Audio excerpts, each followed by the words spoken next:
Hello everybody. Thanks again for visiting my YouTube channel. This is a place where we discuss the Lord's Recovery Movement of Witness Lee, also known as the local church movement. I wanted to follow up the last message. A lot of times I'll do an episode and I'll come out with something a little bit new, and then I have some more thoughts and I like to follow up on this. It's interesting. Sometimes I feel like I'm Witness Lee because that's what he did. He would give a message and then he'd follow up with 3 or 4 more messages on stuff that he saw further or wanted to clarify or whatever. I guess that's the way it works. But what I wanted to talk about was this idea of oneness and unity and what the Bible commands and what it all means. I talked about the book, The Intrinsic Problem in the Lord's Recovery Today, in the last message. And really the book is about Witness Lee's desire for oneness. And essentially the book is about the problem in the Lord's Recovery Today is that people don't understand oneness and how important oneness is. And he goes on to teach in detail his view of oneness, how it should be worked out, and on and on. It is interesting because in one sense, he's making some good points, and in another sense, he's making a huge mistake. And let me explain why. The first part of the book, he talks about the Lord's prayer for oneness and his desire for oneness and how oneness is an expression of the triune God, and it is an expression that there's one spirit and one faith and one baptism and so forth. And all that is true. That is true, and I agree with him on that. But somewhere along the way, he starts to teach about what this oneness will look like and how it should be worked out.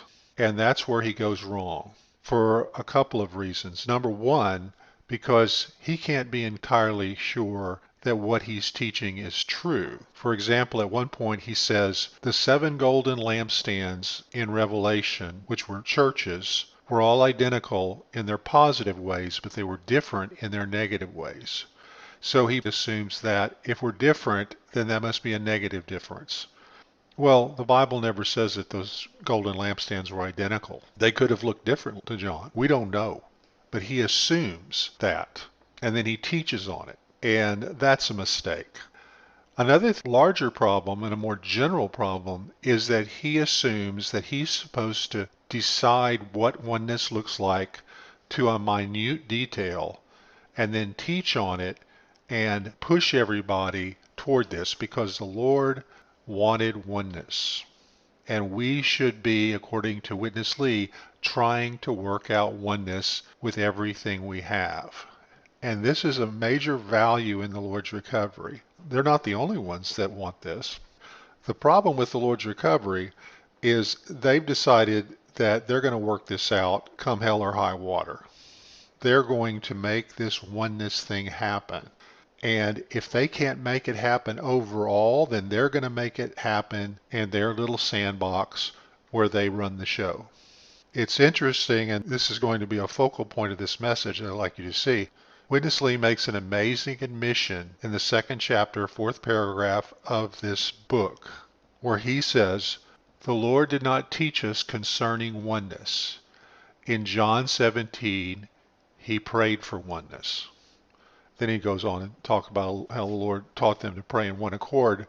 But this particular point, I think, is a bingo. It's very, very telling. Jesus himself did not teach us about oneness. He didn't. He prayed for it. You see the lesson there? You see the lesson? Oneness is a good thing. The problem with oneness is none of us know exactly what it is. But you think, well, I need to know what it is so I can do it. But none of us know. And Witness Lee pretended to know. Or he thought that somebody needs to figure it out, and then somebody needs to teach it, and then somebody needs to push it. And when you talk about oneness, oneness is oneness. Okay, Paul said, for example, be perfectly united in thought and purpose. Things like that. Well, what does that look like? Well, when you decide you know, and you start pushing it on others, how do you know you know? You see? And so this is the problem. What Paul said is also telling. When he said, that we all should arrive at the oneness of the faith. That word arrive, I think, is very telling. When you arrive to a place, you may come from different directions. You may take a different path. Say you're going to your family reunion. One comes from one city down one road, one comes from another city down another road. They arrive at the same place, but they come from different directions and they arrive at different times. Oneness is something that's worked out just like holiness and just like perfection. When Jesus said, you should be perfect like your heavenly Father is perfect, those kind of things. Does that mean we instantly have to go around trying to be perfect? Nobody can do that. And it's the same thing with this oneness, because this oneness is something that's of the Spirit. It's not something that we can work out by trying to do it now, because what are you going to end up doing? You're going to end up doing what the Lord's Recovery does, deciding they know what it looks like, and they don't. And Witness Lee didn't know. And the Blended Brothers certainly don't know now. For example, they claim this oneness looks like there's only one church in the city with one set of elders. Well, that's pretty easy to work out if you got 10 people in your group and they all agree. You know, one guy that's going to be the leader and he tells everybody else what this looks like and they all do it. But the more and more people you add, the more and more of a problem it becomes. Because eventually what you end up with is a dictatorship. And certainly that's not what oneness should look like. And Witness Lee says over and over that the oneness that we're striving for is an expression of the triune God and an expression of the Spirit. The problem is you can only have it to the degree that you have the Spirit. And you can only have it to the degree that you have grown in the Spirit. Otherwise, you're faking it. Otherwise, it's artificial. Otherwise, in their words, it's natural. And the last thing we need is a oneness worked out in the flesh, because that's always conformity, that's always dictatorship, that's always suppression of something in a negative way. So this is a problem. The Lord's Recovery got so hung up on oneness that it became an error. I've made a message in the past called the sect of oneness, because their sectarianism is based on this supposed desire for oneness. The problem is they've decided what oneness looks like. They don't get to decide. We arrive at the unity of faith. We don't jump in the Lord's Recovery's car and drive to it all together. So back to his admission, which I believe is very, very telling. The Lord himself did not teach concerning oneness. He didn't. He didn't tell us anything about it. He went to the Father and prayed for it. And that's what we need to do, a lot more than we talk about it. And Witness Lee is so long-winded talking about oneness, oneness, oneness, that it becomes an error. And I can't match Witness Lee's thoroughness in this book. I mean, he point after point after point after point.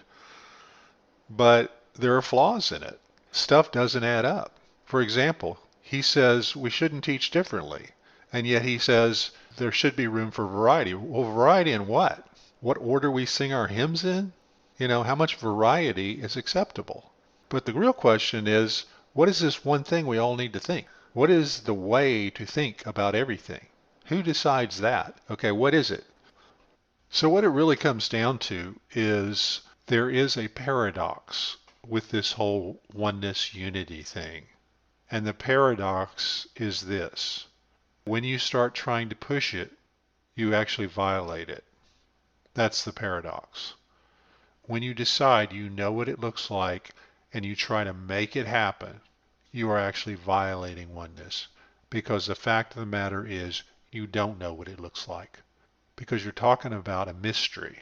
You're talking about something where a collection of individuals who each have different personalities, different temperaments, different opinions, different interpretations of life and the Bible and the truth and everything.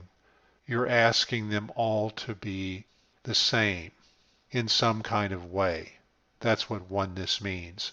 And the question is, what do they need to be the same about? What does that mean? And the fact of the matter is, we don't know. And if you pretend you do know, in the detailed way Witness Lee did, you are mistaken. You don't know what you're talking about. We have some clues, but even those clues are mysterious. Because what does it mean to not think differently? If I'm thinking about the color blue and you're thinking about the color yellow, we're thinking differently. We've already violated that commandment. We're through. We've violated oneness. What does it mean? Oh, that's being ridiculous. Tell me what being ridiculous is then. How much is ridiculous? Expecting all these churches to be the same like Witness Lee did? He said all the churches should be the same. Really? He decided this. He doesn't know what oneness is. Only God knows. So like holiness and like perfection, oneness is something that is worked out among each of us individually. We have a heart for oneness, and then we let God tell us what it looks like. We don't need the oneness poobah and the oneness police deciding for everybody else what it is. Ironically, that is intrinsically something that is anti-oneness. It is a paradox. And maybe that's God's wisdom. I'm sure he knew that if somebody started pushing for oneness, they would eventually become divisive. The way to push for oneness is to pray for it. Maybe talk about it in a humble, general way. Make some suggestions. But when you decide, God has raised me up to be the oneness poobah, and my group will be the oneness police, and we will show everybody what oneness is because they're so divisive. Well, that attitude right there is divisive. That attitude right there is not helpful. This results in the intrinsic nature of the Lord's recovery's problem. That fundamentally they are flawed in their approach because they're pushing oneness when the Bible doesn't teach us to do that. The Bible teaches us to love and serve each other. And through that, one day we will grow and arrive at holiness and arrive at perfection and arrive at oneness. That's the way it works. And that's what God's doing. And Witness Lee had some good things to say about the larger themes of oneness being about an expression of the triune God. That was good stuff. But after the first chapter of the book, he pretty much goes off into what created their problems and what made them a sectarian group, the sect of oneness, as I've said. It's a shame. But somebody had to do it. Somebody had to make this mistake as an example to the rest of us. But what happened is they're not admitting the mistake. And that's what they need to do. Get it over with, guys. Let's move on. Let's learn the lesson. Just some friendly encouragement from me. Thanks again for listening. Take care.